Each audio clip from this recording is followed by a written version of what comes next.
There is a player on this roster who jumps higher than LeBron James jumped at the peak of his career, my friend. That is not a figure of speech. That is an official measurement with a recorded number. He broke 2 historic records at the NFL's physical evaluation event. He won the award for the best player at his position in American college football, the first in the more than 100-year history of the university where he played.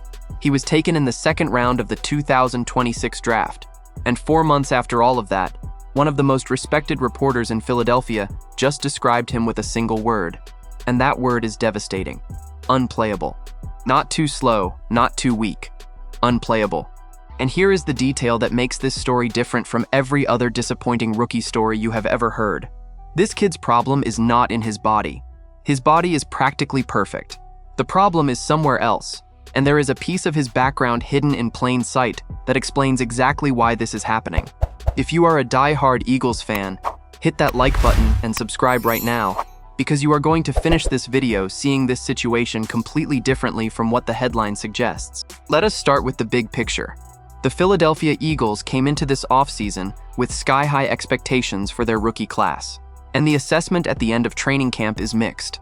The first-round pick, receiver Mekhi Lemon, missed half of the spring, both preseason games, and was limited in 10 practices because of a hamstring injury. Meanwhile, the third-round pick, tackle Markel Bell, is the good news of the group, by far the most encouraging camp of any Eagles rookie, and a legitimate candidate to succeed Lane Johnson on the right side. But there is one name in the middle of that class that has become a source of real concern, and it is the name this franchise most needed to hit on: Eli Stowers.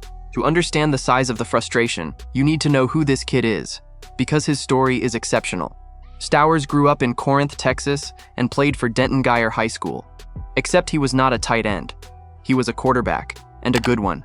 A 4-star recruit who took his team to the state title game in the biggest classification in Texas.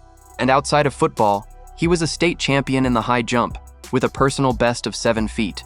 Hold on to that detail, because it comes back. Recruited by Texas A&M as a quarterback, Stowers spent 2 seasons barely playing. He transferred to New Mexico State, still as a quarterback, and lost the starting competition to a kid named Diego Pavia. And then came the moment that defines his character. Instead of entering the transfer portal again and looking for another school where he could be a quarterback, he went to the coaching staff and said he would do anything to help. Offense, defense, special teams, anything. That is how he began turning into a tight end, in his 20s, at a position he had never played in his life. What happened next was absurd.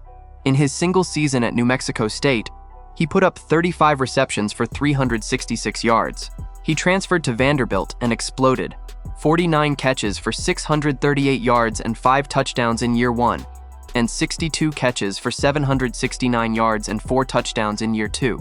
Across those 2 seasons, 111 receptions, 1,407 yards, and 9 touchdowns. He was named first-team All-SEC in both seasons, became a unanimous All-American, and won the Mackey Award, given to the best tight end in college football, the first player in Vanderbilt history to earn that honor. As if that were not enough, he also won the William V. Campbell Trophy, which is known as the Academic Heisman, elite athlete and elite student. And then came the NFL's physical evaluation event, and that is where the entire football world stopped to look. Stowers recorded a vertical jump of 45.5 inches. That is the highest vertical jump ever recorded by a tight end in the history of the event, and the highest by any player since 2005. To give you some perspective, LeBron James, at the physical peak of his career, was measured with a 44-inch vertical. Stowers jumped higher. In the broad jump, he posted 11 feet 3 inches, another tight end record, and the 8th best mark in the history of the event across all positions. And he still ran the 40-yard dash in 4.51 seconds. Now pay attention to this detail, because it matters a great deal in a few minutes. He ran that drill with a strained hamstring. The Eagles took him with pick number 54. Now let us get to what Jimmy Kempski, of Philly Voice, wrote after attending every practice this summer. And it is harsh. According to him, throughout the entire training camp, Stowers has shown almost nothing to get excited about, either as a receiver or as a blocker. He has not exhibited the explosive traits that are clearly inside his body. He has looked tentative as a blocker on multiple occasions. And, in the harshest evaluation of all, He simply has not made catches more than about 10 yards downfield. Across the 2 preseason games, his total production was 3 receptions for 12 yards, and every one of them came in the game against the Baltimore Ravens, in the line that became the headline. For now, Stowers is unplayable, and likely to be a game-day inactive, and he is once again on the shelf with a hamstring injury. The same part of the body again. But the most revealing part of that report is not the condemnation. It is the diagnosis. Kempski's read is that Stowers is swimming mentally, trying to learn a new offense while acclimating to the speed of the NFL. In his words, the kid is thinking, and not just playing. And look at how that fits with everything we have told you so far. We are talking about an athlete who has played only 3 years at this position in his entire life, a former quarterback who learned to block in his 20s, and who has now been dropped into a completely new offensive system, run by a first-time play caller, surrounded by terminology he has never heard. His body arrives before his head does. That is why the explosiveness does not show up. When you have to think about every single step, you cannot explode. And there is a practical roster consequence to all of this. Kempski dismissed the idea of stashing him on injured reserve as a kind of redshirt year, and the reasoning is solid. The team used a valuable second-round resource on this player, so they are going to want to give him every possible opportunity to improve during the season.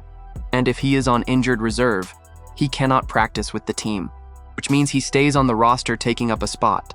And that could push the Eagles into carrying 4 tight ends, with Cameron Latou as the logical 4th name because of his value on special teams, alongside Dallas Goedert, Grant Calcaterra, and E.J. Jenkins. But now, to be fair and transparent, it is essential to keep our feet on the ground, because there are 4 heavy counterpoints in this story.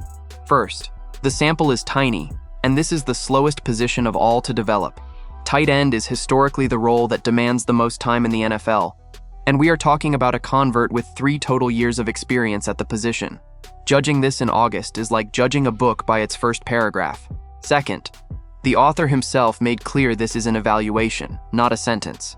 He wrote that maybe the light will come on at some point during the season, and that the more realistic hope is that Stowers becomes a positive contributor from 2027 onward.